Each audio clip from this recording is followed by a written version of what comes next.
I think one of the things that we don't talk about enough as survivors of child abuse is how that abuse affected us outside of our home in our daily lives, in childhood or in traumahood, because we didn't have a childhood. I didn't have a childhood. I'll speak for me. I had a traumahood. That's what child abuse does. It's not just about the moments when I'm being abused. It was about the moments that were created because of the abuse, about the child, me, that was created out of the abuse. So in my house, I knew what to expect. I knew to expect not being liked or loved or cared for. And that looked like love to me. I didn't know any different. Like that was my normal. The abuse was my normal. I knew what my mother told me about myself was true. Anything my mother said, everything my mother said in my little child mind was the truth. So at age 9, telling me I'm a tramp. I didn't know what tramp was, but I knew I was one. Telling me boys only want one thing and I'm only good for one thing. I didn't know what that one thing was, but I knew it wasn't good and I knew it was true. All the while I was being molested and she knew about it. So I was actually experiencing that one thing. I just didn't know what it was because I was only 9 years old. And I knew that what was happening, what was being done to me was my fault because there was something wrong with me because I was bad. And I knew my body didn't belong to me from a very young age because my mother taught me that. Telling me that everybody knows that I'm sick in the head and that she is just so wonderful for caring for me and not sending me to a loony bin because there's something wrong with me. Her words, not mine. Telling me that I'm a user when I accept a gift from somebody. Like 9 and 10 years old, somebody gives me a present, and because I didn't decline the present, I'm a user. Telling me I'm a follower because I don't have an opinion of my own. Well, I'm scared to have an opinion of my own because anything that I say is going to be the wrong thing and you're not going to like me even more than you already don't like me. Those were all, and some of, I should say, the things that my mother taught me about myself through her words, through her actions, through the emotional violence. Now you take that little girl and set her off into the world. I'm going to school, I'm going to summer camp, and I'm looking at all the other kids and I'm wondering, when are they going to know? When are they going to know I'm different? When are they going to figure out what my mother sees? How do I hide that secret? By being a little chameleon, just like my mother. Master manipulator. A liar. I was the family liar from the age of 4. And I became all those things, just like my mother, obviously for different reasons.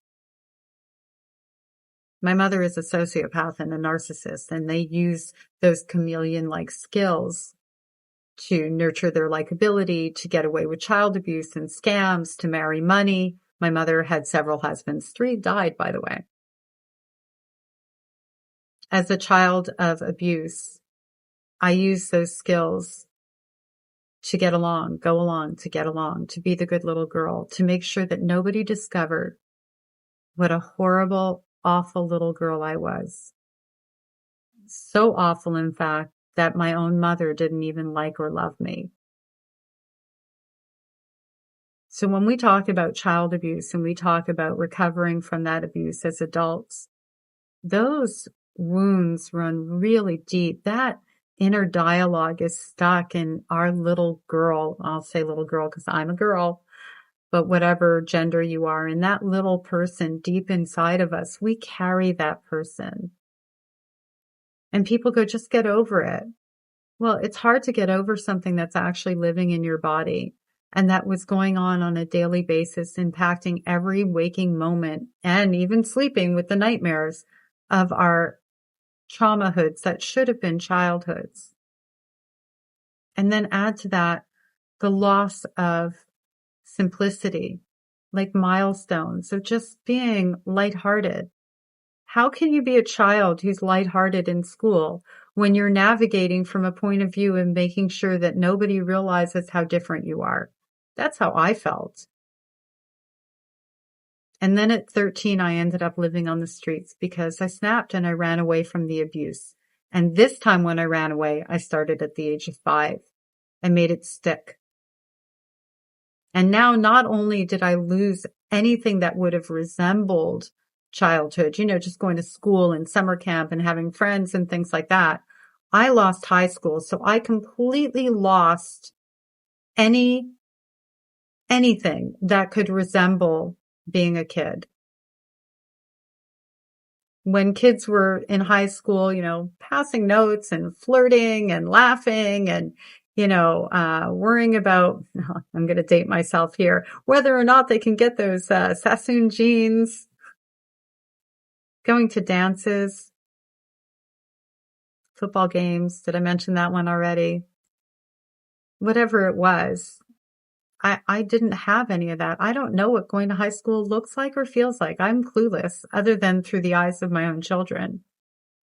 Because I was on the streets wondering how I was going to eat and which abandoned building I was going to be able to sneak into to sleep in if I was lucky enough to get that kind of a spot. Or maybe I was going to be on a park bench. And as an adult, I still have triggers. I want you to know that. People watch my videos and they think, oh, how do I get to that place? Yeah, I'm in a really good place and most of my life isn't trigger free. Like most of my life is pretty smooth sailing now emotionally. Every now and again, something gets stimulated, but I don't have like that big thickness of flashbacks and sadness and grief anymore to the extent that I did when I went through my therapy journey so many years ago. Yet at 56 years old, I still grieve losses and feel them. And something happened very recently that brought all this to, the surface. I was minding my own business, scrolling through Instagram and TikTok and whatever. And I see this ad for Halloween and it's for prom. And it's a 1988 theme prom. Well, I would have graduated in 1983, but I was having this little baby, my little baby girl instead. And she saved my life, actually. I was such a little girl with a little girl. This is after social services sent me home. You see my hair? My mother chopped it off. Another favorite pastime, stripped me of my identity. And what I find pretty about myself was my hair. Anyway, I see this prom ad. And it's one of those little milestone moments that I didn't get to have. And I had a meltdown. And then I thought, well, yeah, meltdown. Because little Marnie was feeling sad.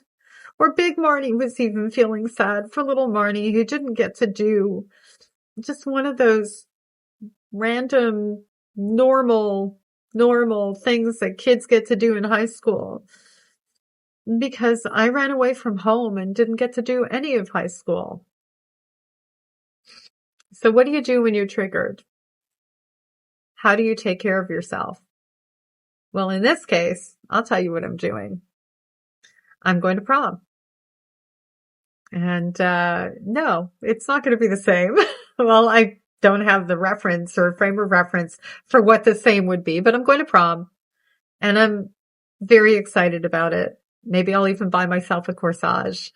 And it's themed for 1988, or 1987, I can't remember which, but clearly I'll go vintage shopping, which is something I love to do anyway. And I'm going to give my little girl something she didn't have. And I'm grateful to be able to do that. And I'm very sad for her that she suffered so much loss. And I'm very sad for all my sibling survivors who've gone through the same. And I just want to keep it real with everyone and let you know that I have bad days too. And I have moments and I have triggers and I make it through them. And for anyone out there who's going through this right now, you will too.